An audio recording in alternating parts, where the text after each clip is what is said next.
नमस्कार दोस्तों, आप सबका स्वागत है। बिहार बोर्ड मैट्रिक परीक्षा 2023 के लिए गणित का महत्वपूर्ण ऑब्जेक्टिव प्रश्न। दोस्तों, आज पार्ट नंबर 6 है और 5 वीडियो अपलोड कर चुके हैं और उसमें बहुत ही अच्छे यानी महत्वपूर्ण ऑब्जेक्टिव है जो कि आपको बिहार बोर्ड मैट्रिक परीक्षा में पूछे जाएंगे। और अभी तक हम 60 प्रश्न को बता चुके हैं जो कि बहुत ही बार परीक्षाओं में पूछे गए हैं और ये सभी प्रश्न पिछले वर्ष में पूछे गए हैं और बिल्कुल इसी तरह से पूछा जाएगा। आपका अंक डिजिट चेंज होगा और प्रश्न वही रहेगा। जैसा मान लीजिए सवाल दिया गया है तो इस जगह 2 के जगह 3, 3 के जगह 4, यहाँ 2 के जगह 3, 4 कुछ भी रख सकता है, लेकिन नियम तो यही रहेगा। तो देखिए 61 नंबर प्रश्न कह रहा है कि समीकरण 2x प्लस 3y बराबर a में अगर x बराबर 2 और y बराबर 1 हो तो a का मान क्या होगा। तो a का मान क्या होगा, प्रश्न को आप समझ गए होंगे। कह रहा है कि 2x प्लस 3y बराबर a में अगर x बराबर 2 और y बराबर 1 हो तो a का मान क्या होगा। तो देखिए सबसे पहले इस समीकरण को उतार लेंगे। समीकरण है 2x प्लस 3y बराबर a। तो x का मान कितना है, 2 के बराबर x है, x के बराबर 2 है, तो दोनों बराबर है तो हम x के जगह पे 2 लिख देंगे। तो ये गुणम है तो गुणम आ जाएगा। प्लस y का मान कितना है, y का मान 1 है, तो यहाँ पे हम ये गुणम है दोनों तो हम गुना 1 कर देंगे, बराबर a लिख दिए। अब ये कितना हो गया, 2 दूना 4, अब प्लस 3 का 3 अब बराबर a। अब ये दोनों जुड़ जाएगा, 4 3 7 बराबर a। तो a का मान कितना हो गया, 7। यही तो पूछ रहा था कि a का मान ज्ञात कीजिए। a का मान क्या होगा, तो a बराबर 7, a बराबर 7, ऑप्शन नंबर सी सही है। अब देखिए 62 नंबर प्रश्न, निम्न में से कौन x माइनस 2y बराबर 0 तथा 3x प्लस 4y बराबर 10 का हल है। तो ये दो आपको दो चरवाला रैखिक समीकरण दिए गए हैं और इसमें दोनों का हल पूछा गया है। तो क्या करेंगे, यहाँ पे x माइनस 2y बराबर 0 ये समीकरण 1 हो गया। फिर है आपका 3x प्लस 4y बराबर 10, आपका ये हो गया समीकरण 2। अब क्या करेंगे, तो हम जानते हैं इसको कटा देंगे, ये वाला नहीं कटेगा तो हम क्या करेंगे, इसको 2 से गुना कर देते हैं तो ये दोनों सेम हो जाएगा तो कट जाएगा। तो चलिए इसको अगर यदि हम 2 से गुना कर देंगे तो कितना हो जाएगा, ये 2 दूना 2 गुना x हो जाएगा और ये कितना हो जाएगा, 2 से करेंगे तो 4 हो जाएगा, ये कितना हो जाएगा 4 हो जाएगा और ये 0 ही रह जाएगा। अब ये कट गया तो 3 2 5x, 3 2 5x बराबर इधर जोड़ दीजिएगा तो कितना हो जाएगा 10, यानी इसको कटा दीजिए। x बराबर कितना आ गया आपका 5, सॉरी x 5 दूनी 10 यानी कि 2 आ गया। अब किसी एक में आप मान बैठा दीजिए तो x बराबर आपका कितना आ गया 2। अब y का मान निकालना है तो कोई भी एक समीकरण रखिए। चलिए हम x माइनस 2y बराबर 0, ठीक है, ये रख लिए। तो अब हम x का मान 2 आया तो 2 यहाँ पे बैठा देंगे, उसके बाद माइनस 2 बराबर 0।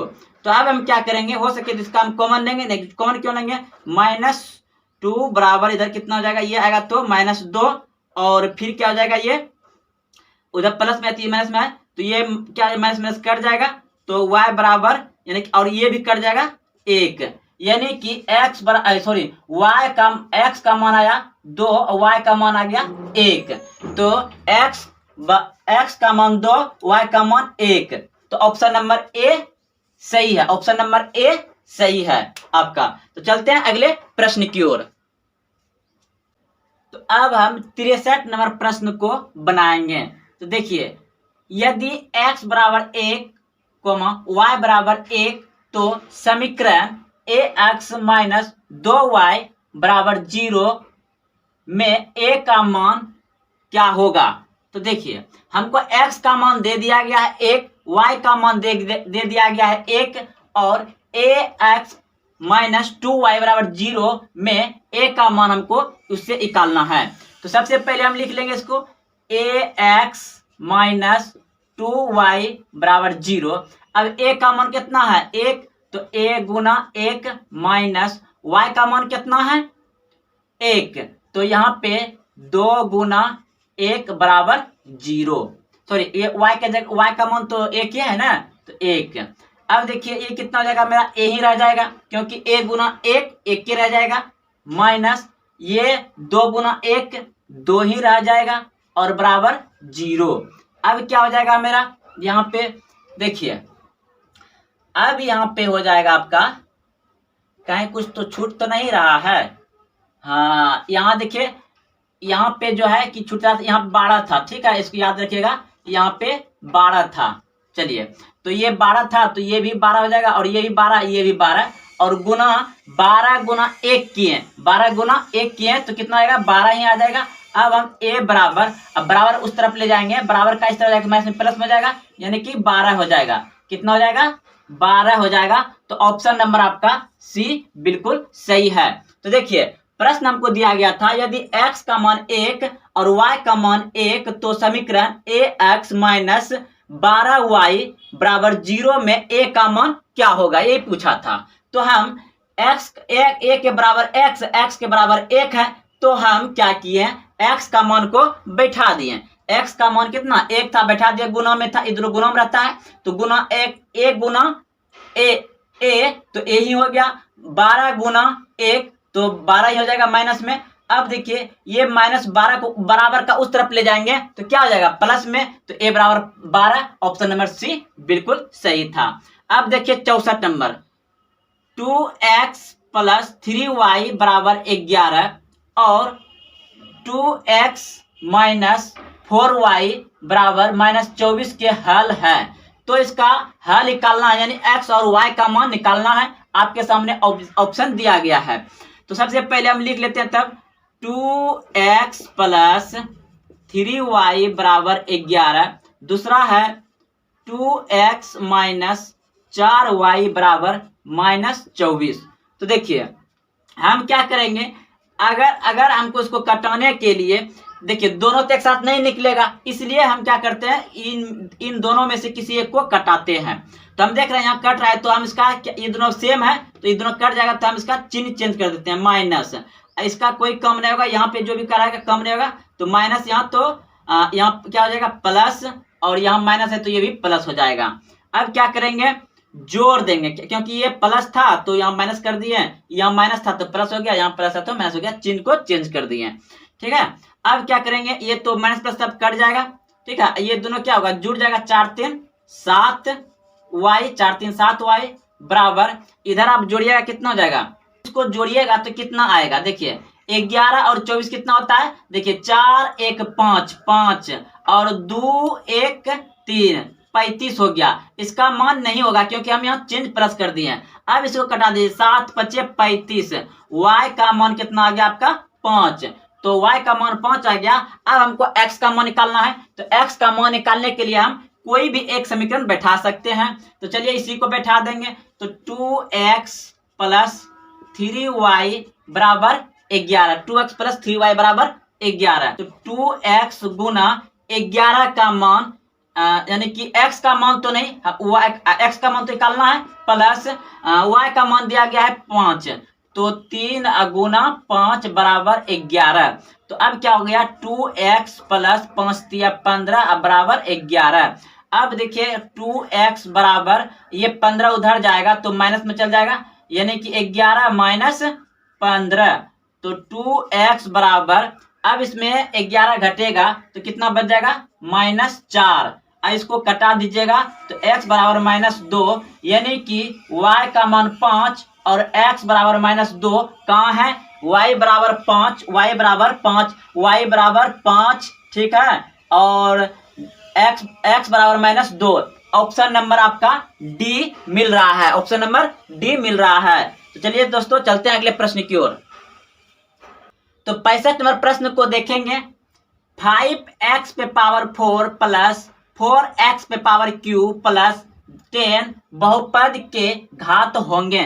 तो घात यानी पावर पूछ रहा है, और हमको बहुपद दिया गया है 5x पे पावर 4 प्लस 4x पे पावर 3 प्लस 10 बहुपद के घात होंगे। तो घात पूछ रहा है दोस्तों, घात क्या होता है, ये जैसे ए पे पावर एन होता है, इसको घात बोलते हैं, इसको क्या बोलते हैं, आधार बोलते हैं। ठीक है, तो देखिए ये बहुपद जैसे हम लिख रहे हैं यानी कि 2x प्लस 3x और फिर यहाँ पे लिख देंगे 4 बराबर 0। अगर हम लिख देंगे 2x स्क्वायर प्लस 3x बराबर 0, यह लिख देंगे x पे पावर 4 प्लस 4x बराबर 0, तो हम हमेशा क्या देखेंगे कि आगे वाले पे क्या देखेंगे, सबसे आगे जो रहेगा उस पे जितना पावर रहेगा उतना ही बहुपद का घात होता है। तो इस पे नहीं कुछ तो एक पावर है, तो इस बहुपद का घात कितना हो गया, पावर 1 है, पावर 1 यानी कि घात 1 हो जाएगा इसका।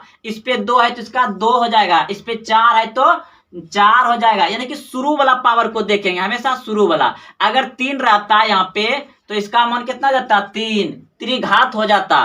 तो चलिए आप लोग समझ गए होंगे अच्छे से। तो शुरू में क्या है, अगर आपको कहीं इस तरह का प्रश्न दिया रहे, बहुपद के घात पूछा जाए, तो आप पहले वाला टर्म को देखिएगा, जितना पावर है उतना पे टिक लगा दीजिएगा। ऑप्शन नंबर बी बिल्कुल सही है, 4 हो जाएगा।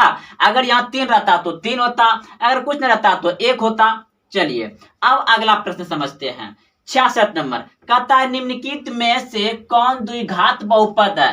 तो अभी तुरंत जस्ट समझे हैं कि द्विघात बहुपद क्या होता है, यानी कि 2x square plus 3x minus plus कुछ भी बराबर 0 हो, तो ये द्विघात बहुपद यानी कि पावर 2 होना चाहिए। त्रिघात पर 3 पावर होता है और 4 पर तो 4 घात हो जाएगा। चलिए तो अब देखिए यहाँ पे आपका त्रिघात, ये क्या पूछा, निम्नलिखित में से कौन सा द्विघात है। तो द्विघात बहुपद ये जैसे कि x प्लस, जैसे ए नंबर ऑप्शन लेते हैं, क्या है, x प्लस 3y बराबर 6 यानी कि प्लस 6। तो ये क्या हो गया, ये एक घात वाला है, ये एक घात वाला है। उसके बाद दूसरा नंबर देखिए बी नंबर ले रहे हैं, x square minus 3x plus 4 बराबर यानी कि 0 या कुछ भी ले लेते हैं, इस पे पावर कितना है, 2। तो यही द्विघात बहुपद हो गया आपका। ऑप्शन नंबर बी बिल्कुल सही हो जाएगा, ऑप्शन नंबर बी सही है। अब प्रश्न नंबर 67 देख रहे हैं, दो संख्याएं a और 18 का लॉग 136 तथा mod 2 है, तो a का मान होगा। तो a का मान क्या होगा।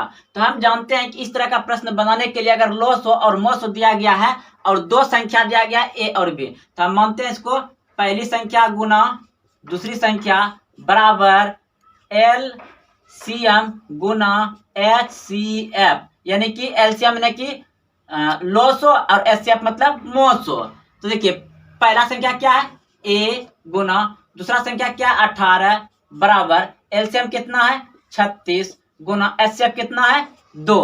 अब हम क्या करेंगे, इसको आमने सामने कटा सकते हैं, बराबर में तो कटा सकते हैं, 18 दूना 36, तो a बराबर हो गया 4। ऑप्शन नंबर सी सही है। अब देखिए समीकरण ax square plus bx plus c बराबर 0 का विवेकतर कौन सा होगा। तो विवेकतर का सूत्र आप लोग सभी जानते होंगे कि d बराबर क्या होता है, d बराबर b square minus 4ac d बराबर यानी कि d से सूचित करते हैं उसको, और उसको क्या कहते हैं, विवेकचर या विवेचक भी कहते हैं। तो यही पूछा है कि कौन सा है, आपके सामने ऑप्शन दिया गया है। तो देखिए इसमें से कौन सा होगा आपका, तो क्या होता है d बराबर b स्क्वायर माइनस 4ac, तो d बराबर 4, ये तो नहीं होगा। चलिए हाँ ऑप्शन नंबर बी हो जाएगा आपका, option number B b square minus 4ac। तो चलते हैं अगले प्रश्न की ओर।